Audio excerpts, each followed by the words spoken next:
Guys ഞാനിപ്പോൾ ബാംഗ്ലൂരിൽ നിന്ന് കണ്ണൂരേക്ക് വന്നുകൊണ്ടിരിക്കുകയാണ്. സംഭവം എന്താണെന്ന് വെച്ചാൽ നമ്മുടെ ഷോയുടെ ഡേറ്റ് ചെറുതായിട്ടൊന്ന് മാറി. 11-ാം തീയതി ആയിരുന്നു ഷോയുടെ ഡേറ്റ്. അത് ചെറുതായിട്ട് മാറ്റിയിട്ട് ഇപ്പോൾ 14-ാം തീയതിയിലേക്കാക്കി.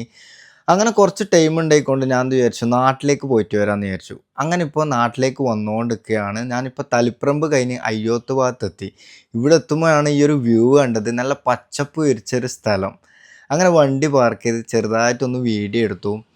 അപ്പോൾ ഗൈസ് ഈ ഒരു വണ്ടി കണ്ടോ, ഇത് നമ്മുടെ സാധാരണ മാരുതി 800 അല്ല, ഇത് അതിൽ നിന്ന് കുറച്ച് വ്യത്യാസമുണ്ട്. ഈ ഒരു വണ്ടി എന്ന് പറയുന്നത് SS85 ആണ്. ജപ്പാൻ എന്ന് വിളിക്കും, അതുപോലെ തന്നെ ഇതിനെ ഡോൾഫിൻ എന്നും കൂടി വിളിക്കും. ഈ ഒരു കാറിൻ്റെ ഷേപ്പ് എന്ന് പറയുന്നത് പെട്ടിയായിട്ടാണ്. നല്ലൊരു എന്താ പറയുക, ഈ വണ്ടി കണ്ടവർക്ക് അറിയാം ഇത് മാരുതി 800 ആയിട്ട് കുറച്ച് ഡിഫറെൻ്റ് ആണ്. നല്ല കിഡിലൻ ഷേപ്പാണ് ഈ ഒരു വണ്ടിക്ക് എന്ന് പറയുന്നത്.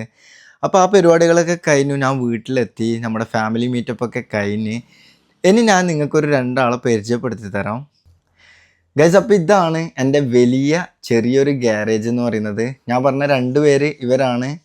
ഇതാണ് ഇപ്പോൾ എൻ്റെ നിലവിൽ സ്റ്റൺ ബൈക്ക് ആയിട്ടുള്ളത്. ഒന്ന് ഡ്യൂക്ക് 200ഉം അതുപോലെ തന്നെ മറ്റൊന്ന് അപ്പാച്ചി RTR 160 ആണ്.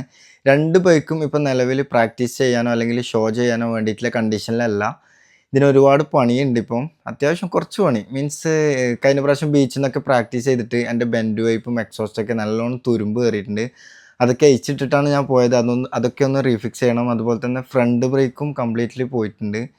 ഇതൊക്കെ ഒന്ന് റെഡിയാക്കി എടുക്കണം. ബാക്കിയൊക്കെ ഓക്കെയാണ്. ഹാൻഡ് ബ്രേക്ക് ആയാലും ബാറ്ററി, ടയേഴ്സ്, അതുപോലെ ബാക്കി കാര്യങ്ങളൊക്കെ ഓൾമോസ്റ്റ് ഓക്കെ ആണ് ഡ്യൂക്കിൻ്റെ കാര്യത്തിൽ. പിന്നെ അപ്പാച്ചിലോട്ടൊക്കെ നോക്കുമ്പോൾ ഇതിൻ്റെ 6 ഫൂട്ട് പൊട്ടിക്കിടക്കുന്നുണ്ട്, അത് റെഡിയാക്കണം. അതുപോലെ ഫ്രണ്ട് മാസ്ക്, പിന്നെ ബാറ്ററി, സ്റ്റാർട്ടിംഗ് ഒക്കെ ഓക്കെ ആക്കാനുണ്ട്. പിന്നെ ഹാൻഡ് ബ്രേക്കിൻ്റെ കണക്ഷൻ കംപ്ലീറ്റ്ലി ഒഴിവാക്കിയിട്ടേ ഉള്ളത്.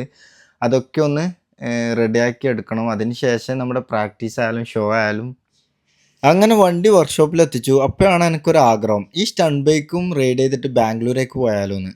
ഈ കണ്ടീഷനിൽ വണ്ടി എടുത്തിട്ട് പോയി കഴിഞ്ഞാൽ വണ്ടി സ്റ്റേഷനിൽ കിടക്കും. അപ്പോൾ എങ്ങനെ പോകാം? ഞാൻ വിചാരിച്ചു ഏതായാലും വണ്ടി ഒന്ന് സ്റ്റോക്ക് മോഡിലേക്ക് മാറ്റിയാലോ എന്ന് വിചാരിച്ചു. അങ്ങനെ കംപ്ലീറ്റ് സ്റ്റോക്ക് മോഡല്ല, അത്യാവശ്യ കാര്യങ്ങൾ. അങ്ങനെ ഞാൻ നോർമൽ എക്സോസ്റ്റ് കൊണ്ടുവന്നു. അതുപോലെ തന്നെ ഇതിൻ്റെ ഹെഡ്ലൈറ്റ്, പിന്നെ mirror, number plate, mud guard, അങ്ങനെയുള്ള ഒരു വകം സാധനങ്ങളൊക്കെ ഞാനിതിൽ ഫിക്സ് ചെയ്യാൻ തീരുമാനിച്ചു. ഫൈനലി നമ്മുടെ ഡ്യൂക്കിൻ്റെ അവസ്ഥ ഇതാണ്. നമ്മൾ ഫുള്ളി സ്റ്റോക്ക് മോഡ് ചെയ്തു. എക്സോസ്റ്റ് മാറി, നമ്മുടെ സ്റ്റോക്ക് ഇട്ടു. അതുപോലെ ഹെഡ്ലൈറ്റും നമ്മുടെ സ്റ്റോക്ക് ഇട്ടു. പിന്നെ മിറർ ഇതിൻ്റെ കാണുന്നില്ല, സോ ഞാൻ അപ്പാച്ചിയുടെ ഒരു മിറർ എടുത്തിട്ടിട്ട് അഡ്ജസ്റ്റ് ചെയ്തു.